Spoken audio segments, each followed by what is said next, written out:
आज हम science quiz competition के अंतर्गत कक्षा 7 के बच्चों के साथ खेलते हैं कौन बनेगा सर सीवी रमन। देखते हैं आज किसके सिर पर ये टास्क सस्ता है, कौन बच्चा सर सीवी रमन के जैसा बनना चाहता है। तो खेलते हैं कौन बनेगा सर सीवी रमन। हम अपनी टीम का परिचय प्राप्त करते हैं।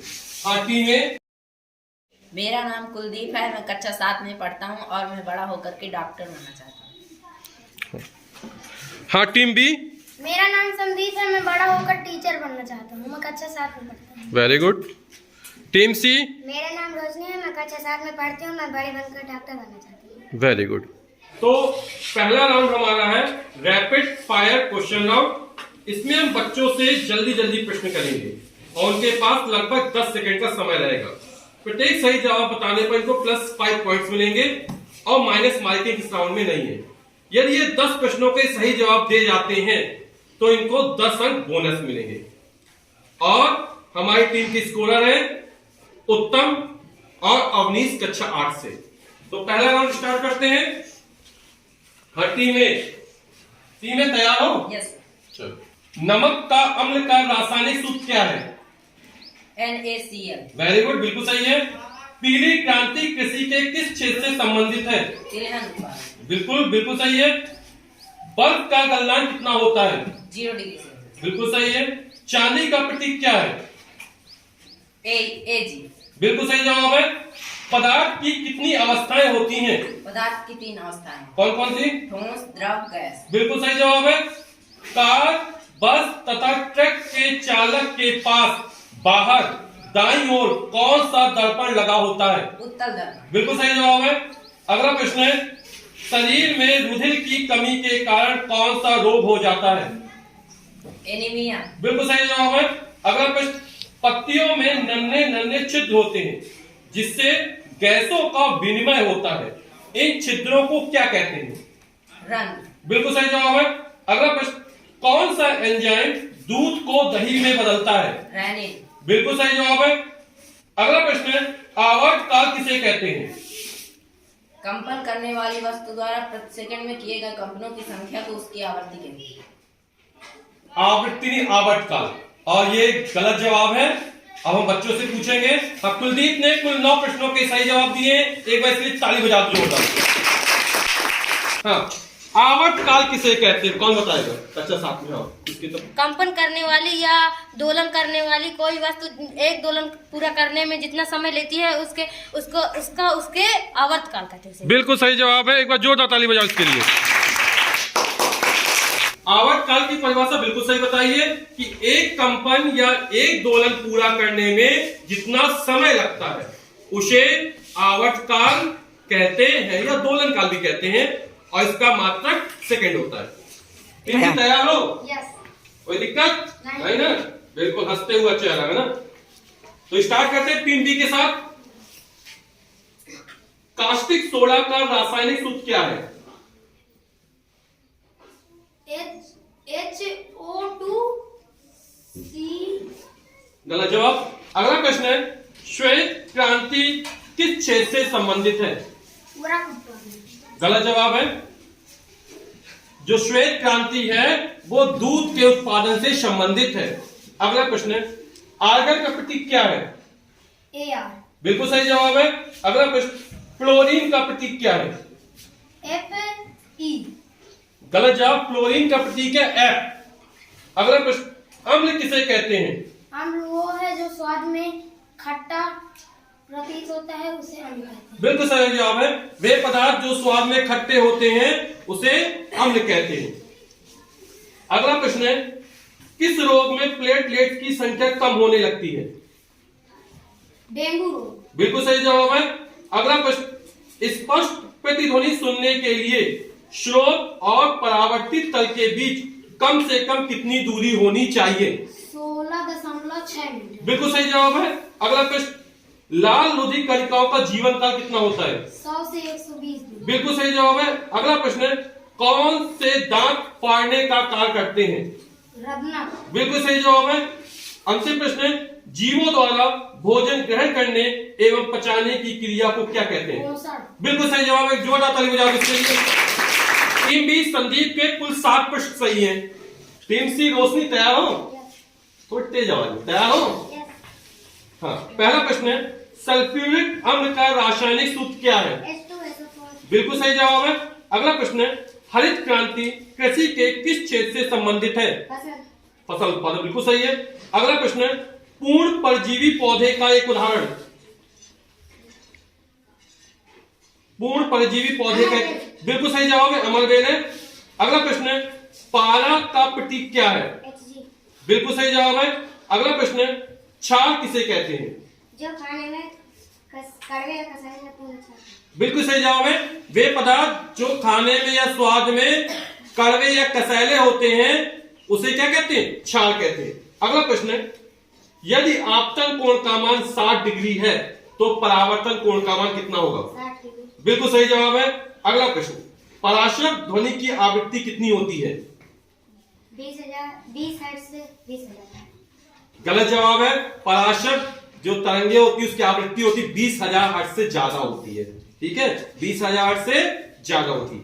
अगला प्रश्न है जल एवं खनिज लवणों को पौधों के विभिन्न भागों तक ले जाने वाले ऊतक को क्या कहते हैं?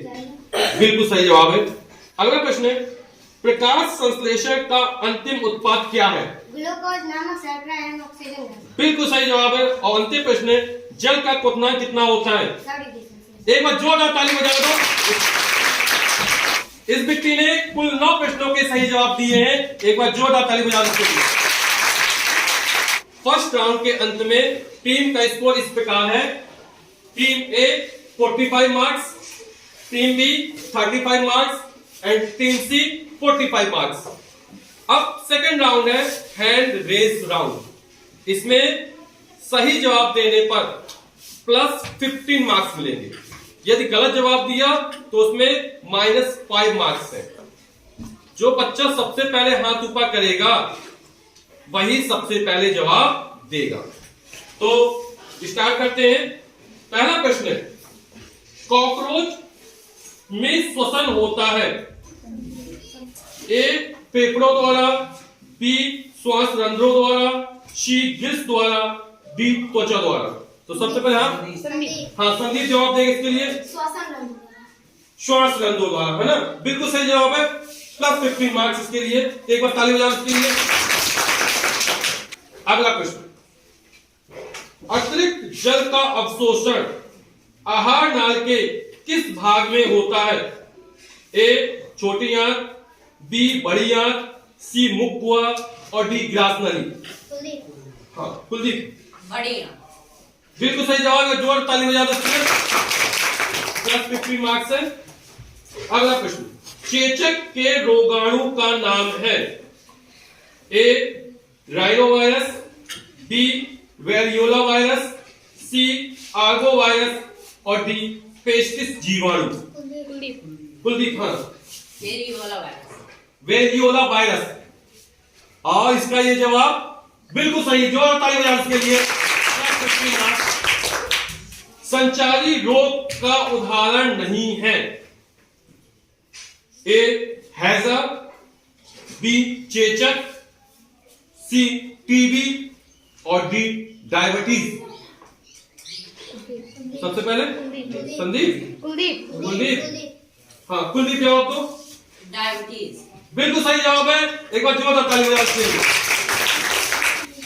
बिल्कुल तैयार, बिल्कुल हमारी जो फोकस होना चाहिए बिल्कुल क्वेश्चन पे होना चाहिए, है ना? हल्का सा अंतर पड़ा था 1 सेकंड का, है ना? चलो अगला प्रश्न में आते हैं।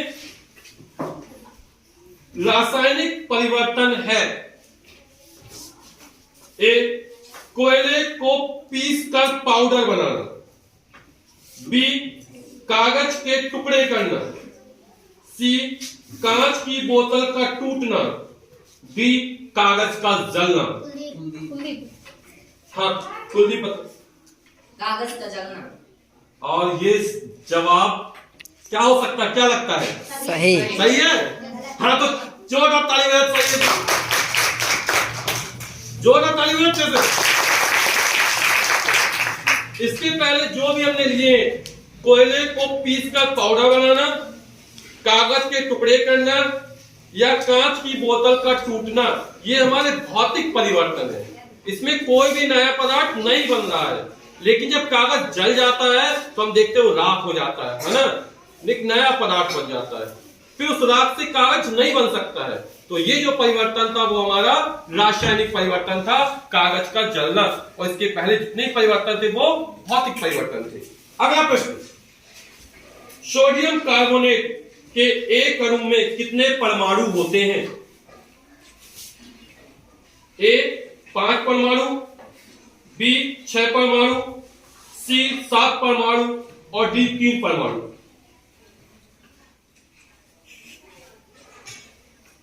हाँ, रोशनी कितनी जवाब देगी?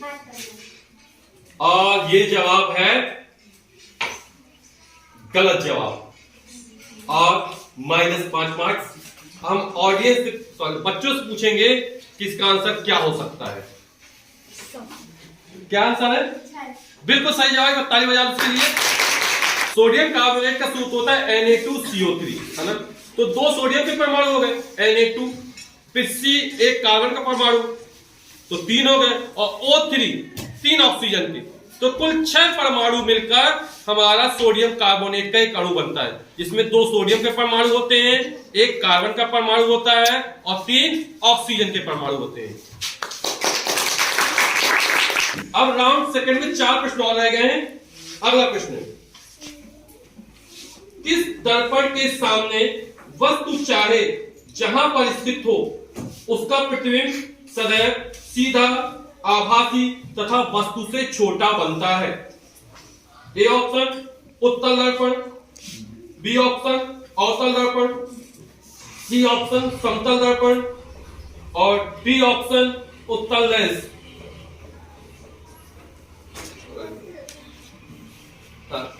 तो रोशनी ने हाथ ऊपर किया है। हाँ रोशनी, बिल्कुल सही जवाब है कि जब कोई वस्तु उत्तल दर्पण के सामने रखी जाती है तो उसका जो प्रतिबिंब होता है वो हमेशा सीधा, आभासी तथा वस्तु से छोटा बनता है। तो इसके लिए +15 मार्क्स।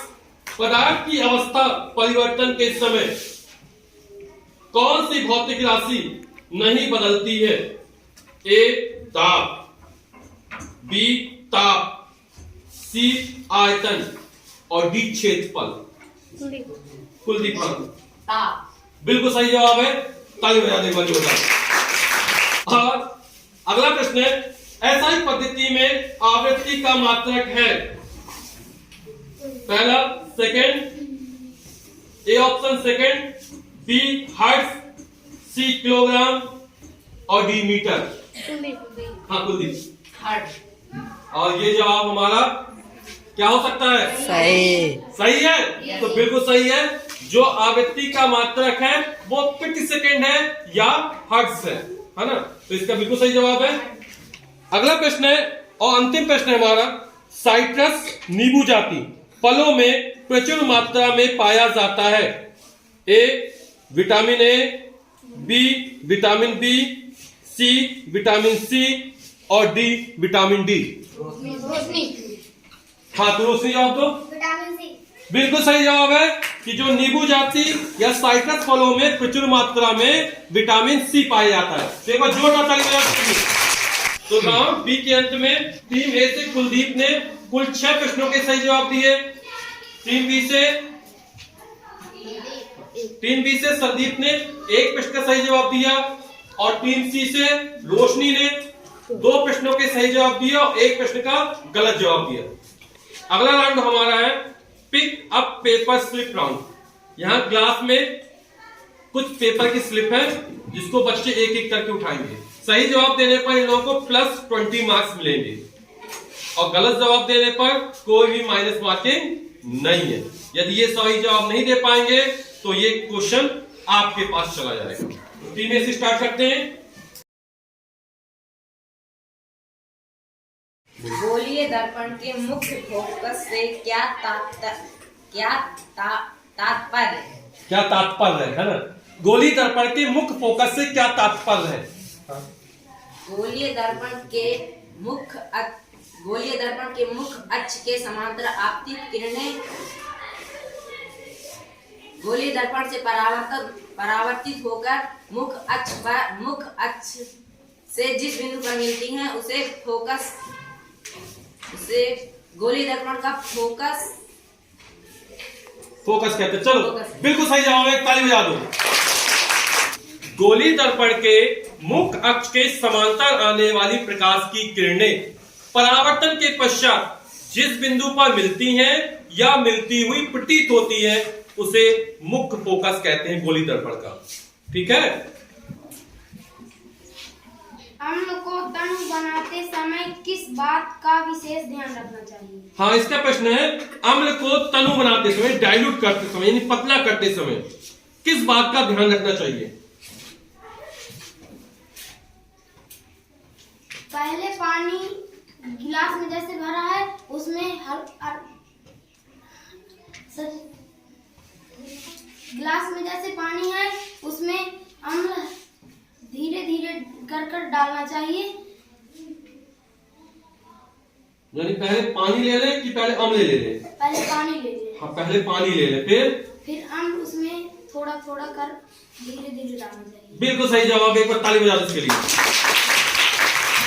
कि जब अम्ल को हम तनु करते हैं तो हमें अम्ल में पानी नहीं मिलाना है, क्या करना है, जितनी मात्रा में हमें अम्ल बनाना है उतना पानी ले लेते हैं और फिर उसमें धीमे धीमे करके अम्ल को मिलाते हैं।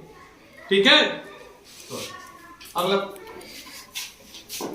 रेल की दो पटरियों को जोड़ते समय उनके बीच खाली स्थान क्यों रखा है? हाँ, इसका प्रश्न है कि रेल की दो पटरियां को जोड़ते समय उनके बीच कुछ खाली जगह छोड़ दी जाती है, ऐसा क्यों किया जाता है?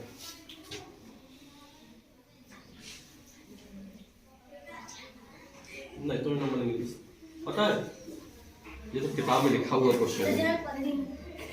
और किसी बच्चे को ये जवाब और कौन बच्चा देगा? गर्मियों में रेल की पटरियों को बनाते समय खाली जगह इसलिए छोड़ दी जाती हैं कि जब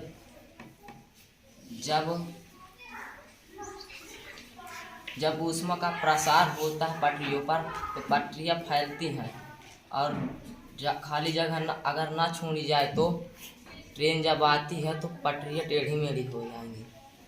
बिल्कुल सही है। के जोड़ा।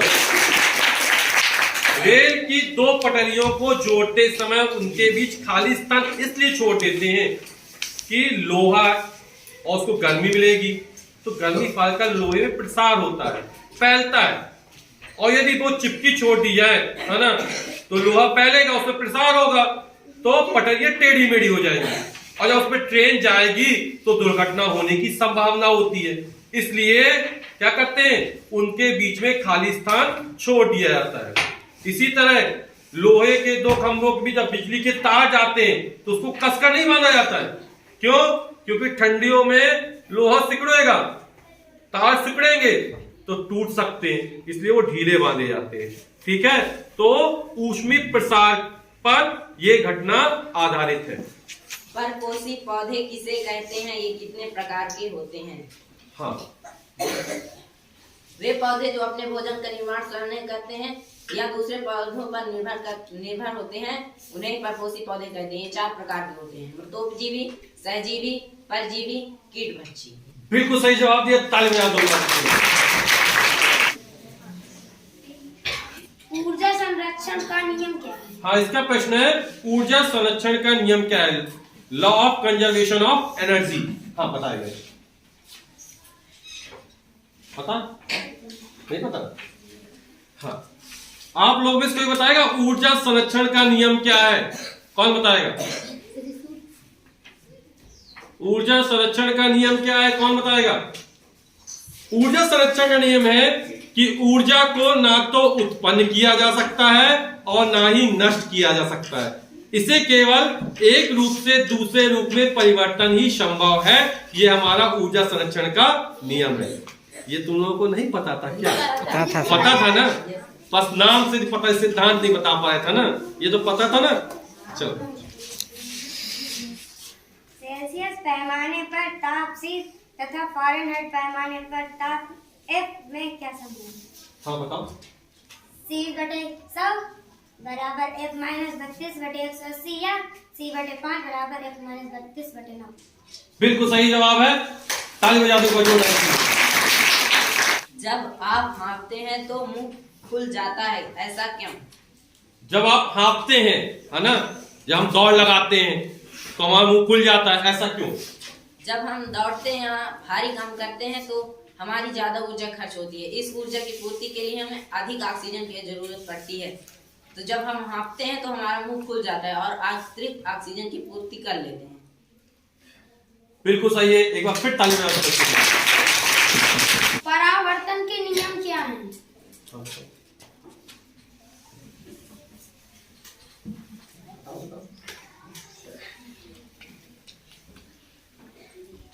कुछ याद आ रहा है ना? अच्छे से याद नहीं आ रहा? नहीं आ रहा अच्छे से। चलो हम दर्शकों से, बच्चों से पूछते हैं कि परावर्तन के नियम क्या है। तो कौन सा बच्चा बताएगा परावर्तन के नियम क्या है? 1 2 3। हाँ इस बार बोलो।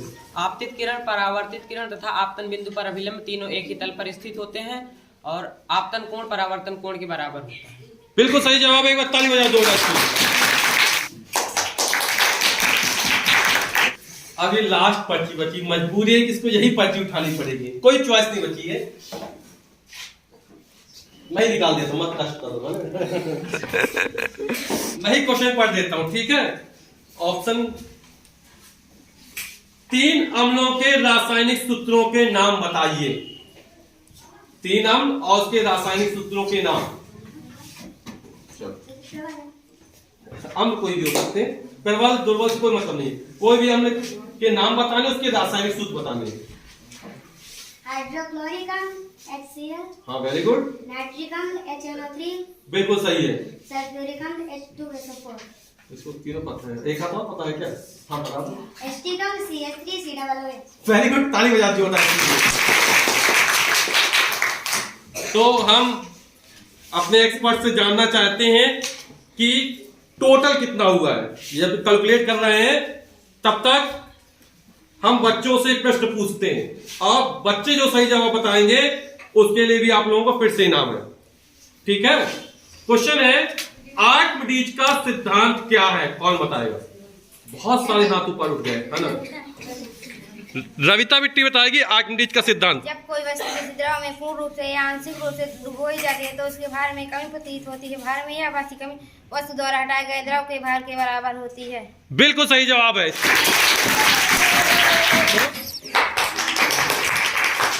तो टीम ABC ने कितने मार्क्स प्राप्त किए हैं, ये हमारे टीम के एक्सपर्ट उत्तम और अवनीश बताएंगे। बोलो। टीम ए ने 195 नंबर प्राप्त किए और टीम बी ने 70 और टीम सी ने 110। तो टीम बी से संदीप कुमार ने 70 मार्क्स प्राप्त किए, 70 अंक प्राप्त किए हैं और ये 3rd स्थान पर रहे हैं। एक बार इस बच्चे के लिए, शानदार प्रयास के लिए एक बार जोरदार ताली बजाओ। टीम सी से रोशनी ने 110 मार्क्स प्राप्त किए और बहुत अच्छा खेला है। यहां पर वो बच्चे आए हैं जिन्होंने टेस्ट में अच्छे मार्क्स प्राप्त किए हैं। इन 3 बच्चों को सिलेक्शन किया गया था और फिर ये हमारा कौन बनेगा सर सीवी रमन प्रतियोगिता में इन्होंने प्रतिभाग किया है। तो एक बार जोरदार ताली बजा दो रोशनी को। 195 नंबरों के साथ ये बने हैं आज के चैंपियन, सर सीवी रमन प्रतियोगिता के विजेता और इनके सिर पर सस्ता ये ताज। एक बार जोरदार